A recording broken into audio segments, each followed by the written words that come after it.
Support for this podcast comes from the Central Valley Journalism Collaborative, connecting communities with the resources, infrastructure, and networks to ensure a vibrant local free press. From KVPR in Fresno, this is Central Valley Daily. Happy Valentine's Day. It's Friday, February 14th. I'm Elizabeth Arkalian. This week at the World Ag Expo, one conversation focused on the health of women who work in agriculture. But mostly I want to encourage women to be proactive and give themselves permission to start small, but to actually take steps towards taking better care of themselves. We'll hear more in just a few minutes, but first, these headlines. The city of Fresno has a new police chief. Mayor Jerry Dyer announced the pick for the city's top cop on Thursday. As KVPR's Joshua Yeager reports, it's a familiar face. Interim Fresno Police Chief Mindy Casto was selected as the department's permanent leader. The city selected her from a pool of 14 candidates after a months-long search.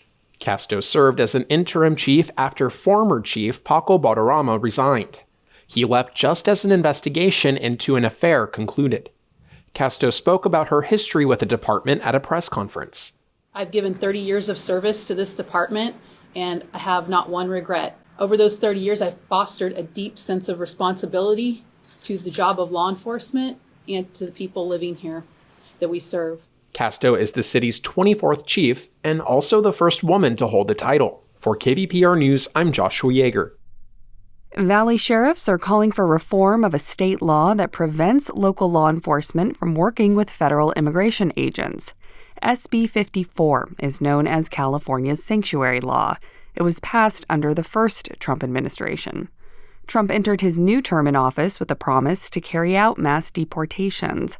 He said it would focus on violent criminals. But police and sheriff's departments say they can't assist with those efforts under current state law. Among the voices calling for reform are sheriffs in Fresno, Tulare, and Kern counties. The city of Bakersfield is renaming its main entertainment complex. It will soon be known as Dignity Health Arena, Theater, and Convention Center.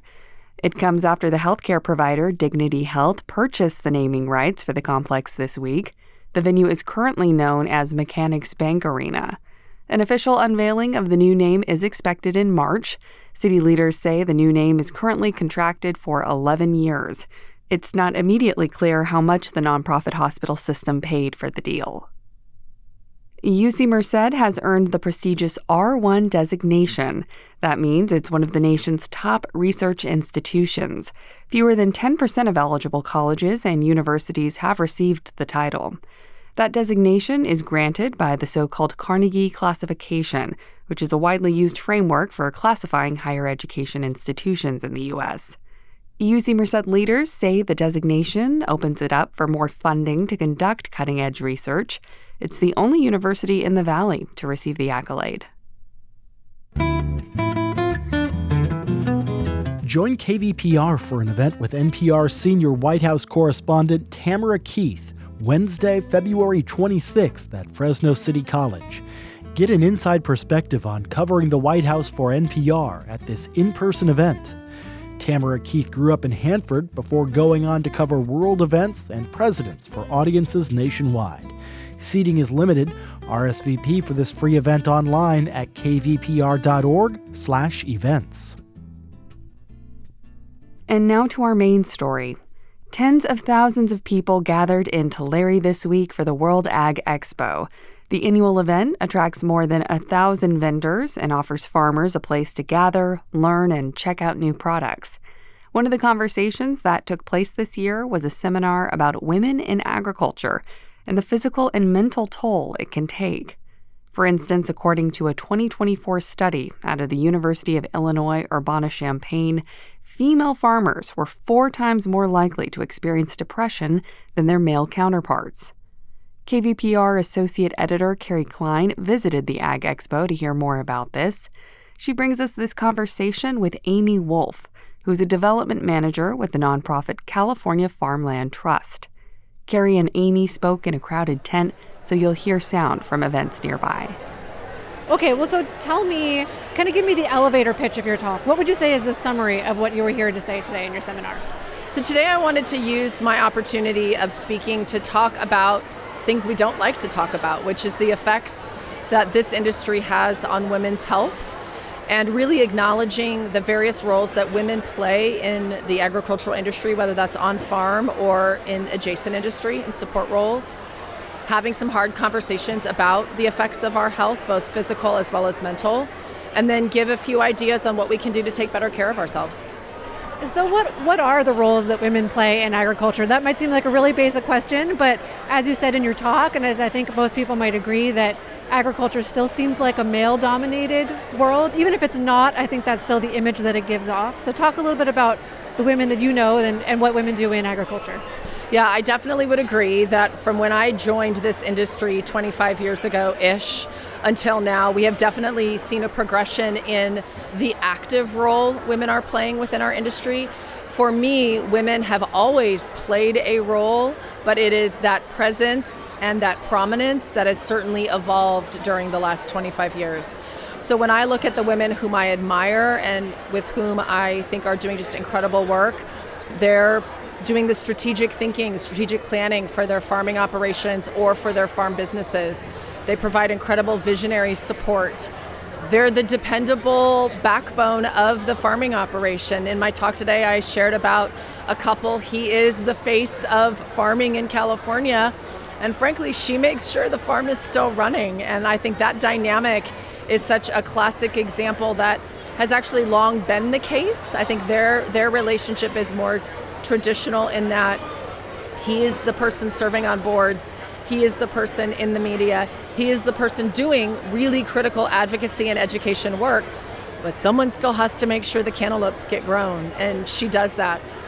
I also see that women have historically, but less prominently, been the individuals who are multitasking. You know, we joke that multitasking isn't real, and I would argue if you look at a woman in agriculture today, it's very much real, but it is taking a toll on her physical and mental health. And so highlighting those roles and the fact that they are now much more prominent, we can see them. We see those women serving on boards of directors. We see those women in ownership or C-suite capacities, depending upon the kind of farming operation you have. That work was getting done. Those women were there. Now they're just doing it in the forefront. And so then you talked a lot about health data affecting women. So you talk about the prevalence of certain conditions like cancer, heart disease, also mental health issues, depression, anxiety. So talk about how you see those affecting women in agriculture. Well, I think, number one, we have a stigma that is within our industry that overlays with the cultural integration of our industry, that we don't just talk about health, period. Physical health, mental health. We're too busy doing the work that needs to be done to tend to these issues. So for me, it's really important to highlight things that the number one cause of death for women in the United States today is heart disease, that women do suffer more strokes than men, that we do have higher incidence of anxiety and depression, and the really disturbing and sad data that shows that farmers are 3.5 more times more likely to end their life by suicide. That's important information that first we need to destigmatize by talking about, so we can then discuss how we take better care of ourselves. Yeah, and you even talked about even just the rural-urban divide too, of access to healthcare in general, whether it's mental health care or not. Exactly. I mean, we know that things are not equal when we consider urban and rural environments when it comes to holistic access to mental health, holistic access to physical health. You know, the data that I shared that came from the poll conducted by American Farm Bureau that speaks to the fact that almost half of farmers and farm workers surveyed said in their rural community, even if they want to access a mental health clinician, there isn't a mental health clinician to access. That's startling and genuinely concerning, because where my mind goes is they're now taking that step. They want to get help and there's no one there to help them. And so what does that then do in turn to, you know, are we going to self-medicate with drugs and alcohol? Are we now acting out with violent tendencies? I mean, the rabbit hole of problems that can then bring about is serious and alarming. So talk about some resources that you know are available and other ways that you think that women can help themselves or get help. Yeah, so in my presentation, I did share there's this incredible resource, the Farm Family Wellness Alliance. It's a collaboration of a number of national agricultural organizations that has a litany of tools, one of which that I particularly like is their telehealth resource. It's specifically geared towards the unique needs that farmers are facing today. And so while you might be able to access telehealth through your health insurance company or through a community clinic, what I like about that resource is the individuals that are staffing it are oriented towards and have an understanding of the unique needs that farmers face. So I think that's a phenomenal tool, particularly when we want to combat mental health related issues. And then I just talked with the women in my presentation today about what are they doing to take care of themselves? How are they tending to their physical health? How are they tending to their healthy relationships?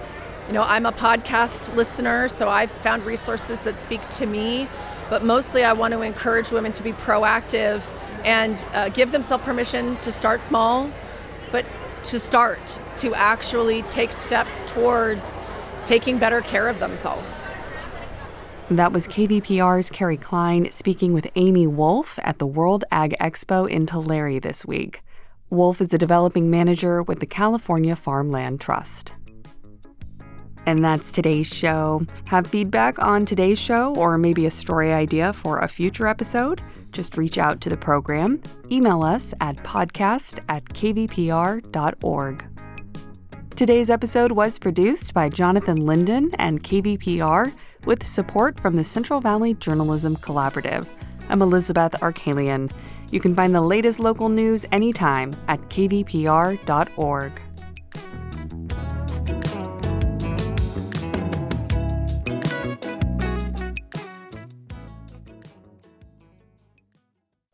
Each morning, it's a new opportunity, a chance to start fresh. Up First from NPR makes each morning an opportunity to learn and to understand. Choose to join the world every morning with Up First, a podcast that hands you everything going on across the globe and down the street, all in 15 minutes or less. Start your day informed and anew with Up First by subscribing wherever you get your podcasts.